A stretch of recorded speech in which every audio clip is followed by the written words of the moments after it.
Hey everyone, this is Cam. I want to tell you a story today that was told to me by a friend a couple of years ago. The story has always interested me and actually scared me because when I think about what this guy went through, I wonder how I would have reacted that night. Here we go. The name of the story is Bigfoot Killed My Best Dog. My father and I liked to coon hunt together. We each had good dogs at the time and loved spending our free time working with them and hunting together. On a cold December Friday night, my father and I loaded up my dog Bell and his dog Cade to run them on some land that we know very well and have permission to hunt. The cold temperature and the clear skies made this a perfect night to run our dogs. We tried 3 different locations that night with no luck. All were several miles apart. My father's dog got lost on the last spot we hit despite the GPS tracker we used. This happens and hunters do lose their dogs on occasion. However, after an hour of driving around the area, we finally got his signal and picked him up.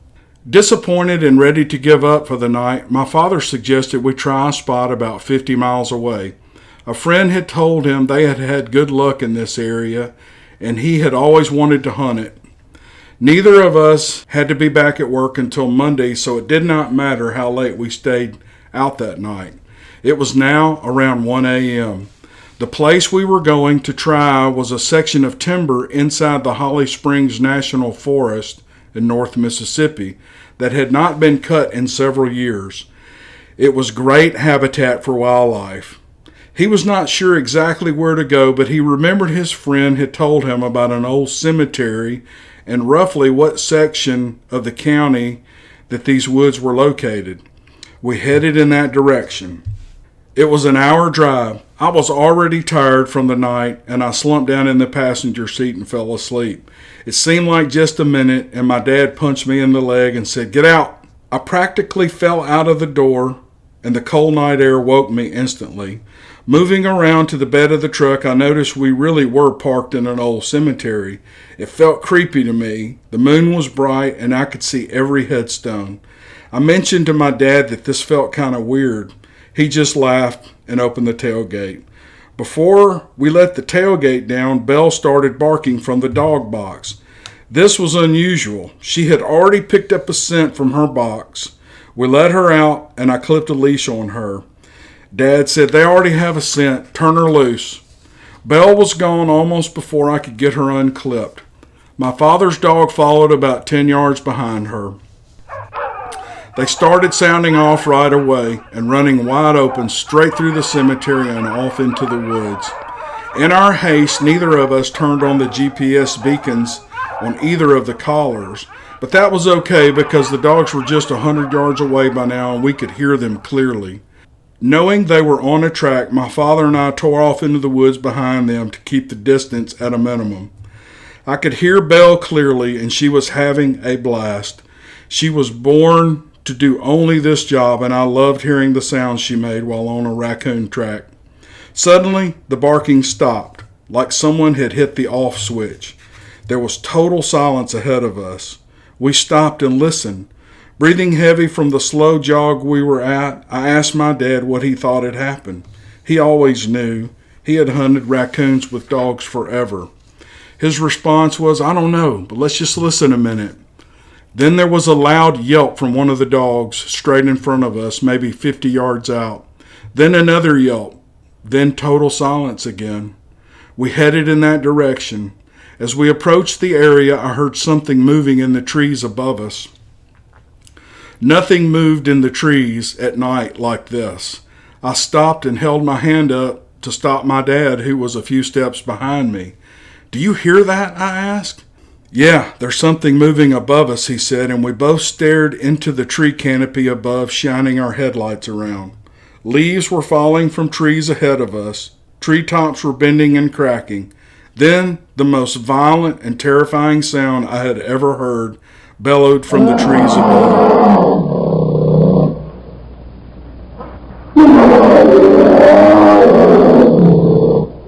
It vibrated in my chest and it hurt my ears. It was a long and drawn-out scream from something really big. My first thought should have been to run, but I knew our dogs were just ahead, and I lowered my eyes to the woods and started moving forward again. I wanted my dog back. There was a huge oak tree clearly visible in the distance, and for some reason I was thinking that that's where I would find the dogs, because I knew a raccoon would go to that big tree if it could make it there. As I approached the tree, my worst fears were realized. Belle was suspended off the ground maybe 2 or 3 feet. I couldn't see how, but she was in the air on her side. The closer I got, the better I could see what had happened. My light shined on her and my stomach tied in knots.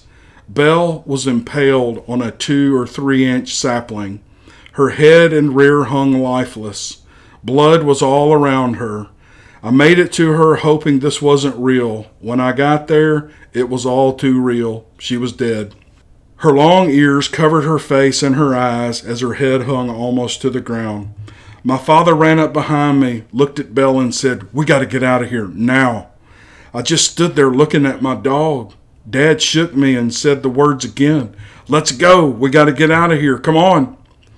Then I thought about his dog and started looking around the tree.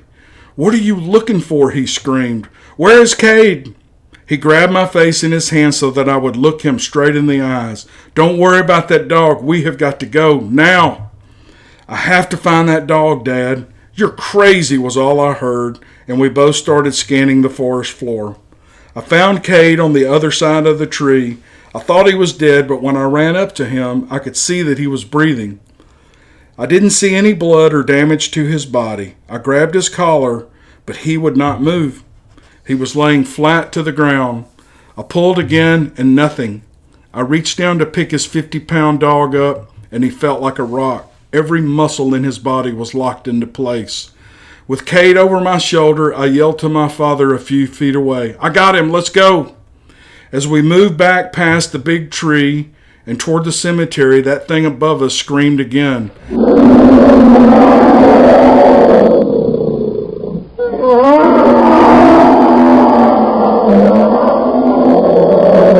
This time it seemed louder, vibrating my chest as before.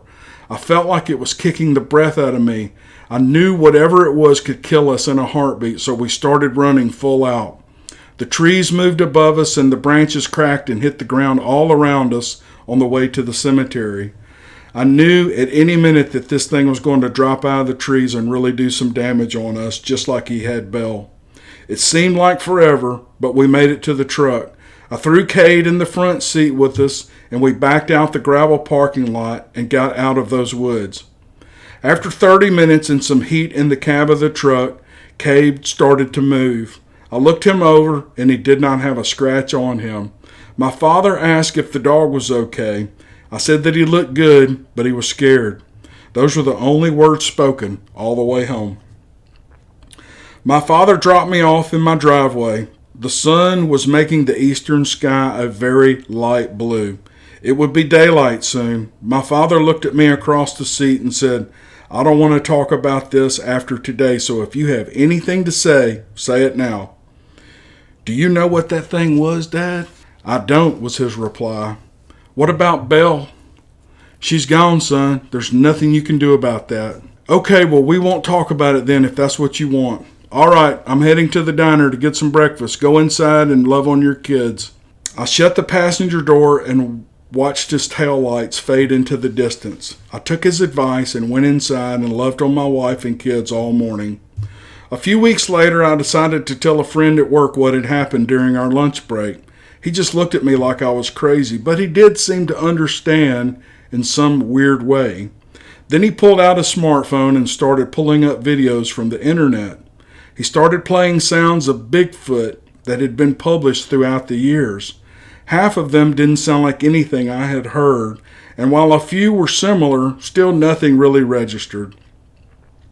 Then he played a sound from a video that had recently been published to YouTube. It was the sound, exactly the sound minus the vibrations I felt in my chest. I just stared at his screen with my mouth hanging open. It was a Bigfoot. I told him that I thought Bigfoot was only out in Washington State and that Bigfoot was a load of crap anyway. He told me there had been reports for years of Bigfoot sightings and evidence all over the state of Mississippi.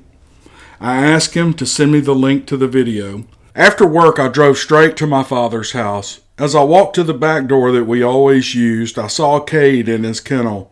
Cade seemed back to normal, standing at the gate, wagging his tail with his tongue hanging out, almost like he was glad to see me.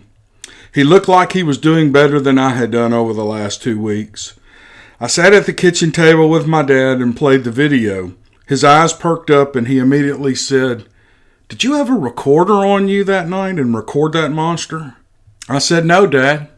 That's a recording off of the internet." I thought he might be angry that I brought the whole issue up, but he wasn't. "Dad, this video caption says that this sound came from a Bigfoot." He looked at me and said, "Well, I guess we have Bigfoot in the woods now. But I'll tell you this, I'll never go in those woods again." And he said it with all the confidence I had ever seen him say anything. I looked him back and said, "I'm not going back either, Dad." I hope you guys enjoyed this story. Remember, if you've had an encounter and would like to share it on this channel, please shoot us a mail at dixiecryptid@gmail.com and we'll get that story up for you. Thanks for listening, and we'll see you guys on the next video.